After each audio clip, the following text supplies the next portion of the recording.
Hello everyone, it's the Grand Solar Minimum's Crazy Canuck coming at you again from Saskatchewan, Canada. On this video, I'm just going to do a little bit of an update. First thing I want to show you is why you grow indoors. This is sweet wormwood.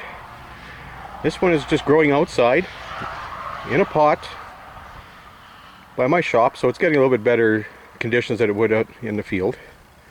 This is the one from the greenhouse. Huge. At 51 degrees north latitude, greenhouse growing is just an amazing way to produce a lot more of whatever you're growing. So that's just the one comparison. Now we'll get on with the rest of the update.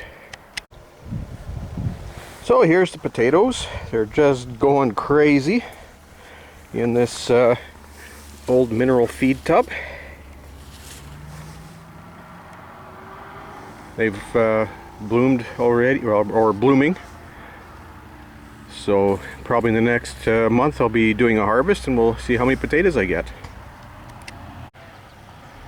And here's the carrots in another mineral feed tub, different brand. And so far they're coming along nicely. I always like doing the carrots in containers since our ground is so hard. And look at that. Just awesome. They're doing fantastic. And then you can always scavenge up some old pots. The weeds, I pull out the weeds and I feed the weeds to the chickens. There's some more carrots, so when these are done, there's more carrots coming up here. Here's a container. You can find an old milk crate or whatever, and all I did, I lined it with this fabric that's used underneath siding on houses. It's a house wrap, so it breathes, and I've got sugar beets planted in here.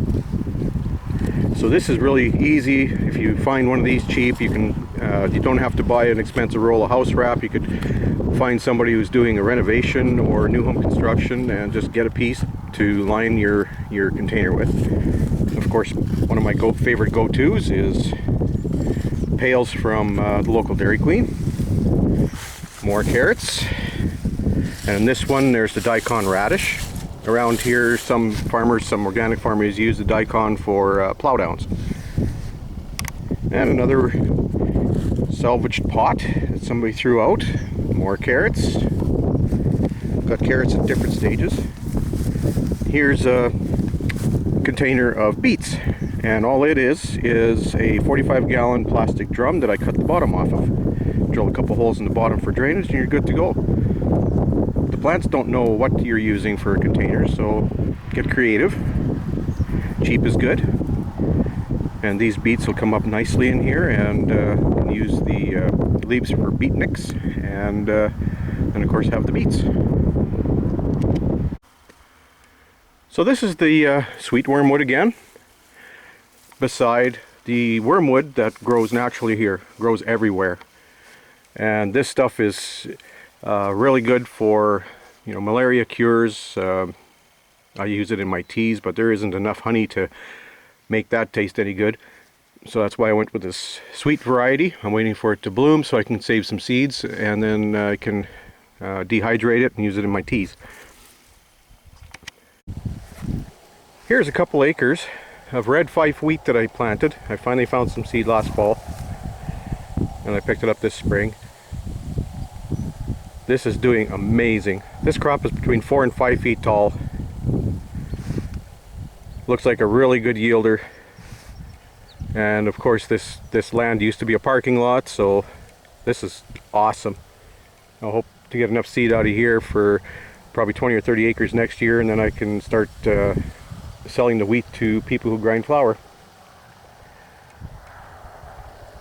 But looking great.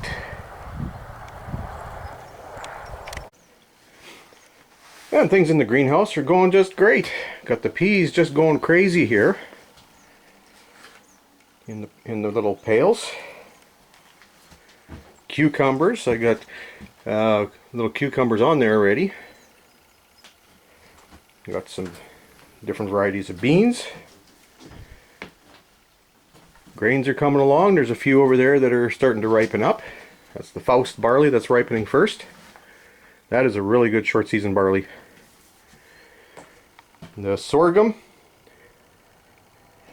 Looks like I have some mineral deficiencies, so I have to look at that. But this tomato is over 6 feet tall already. You'd never get that in a garden. Not in the 51st parallel. And the cabbages. They're not doing so great, but I think it's the variety. And of course the catnip and the lemon balm. So things are just rocking along. So that's the quick update. You know, if you can find a greenhouse or do some indoor growing, that is your best bet. I'm really hoping that we don't get a frost in August. The crops really need a lot more time. They started late and they've been really held back. So everything is telling me there's going to be a frost, but I'm just holding out hope. Because if we do have a frost in August, especially mid-August, there could be a lot of devastation. But let's hope for the best, prepare for the worst. And as usual, like if you like, subscribe if you haven't. Spread the word. Let's grow some food.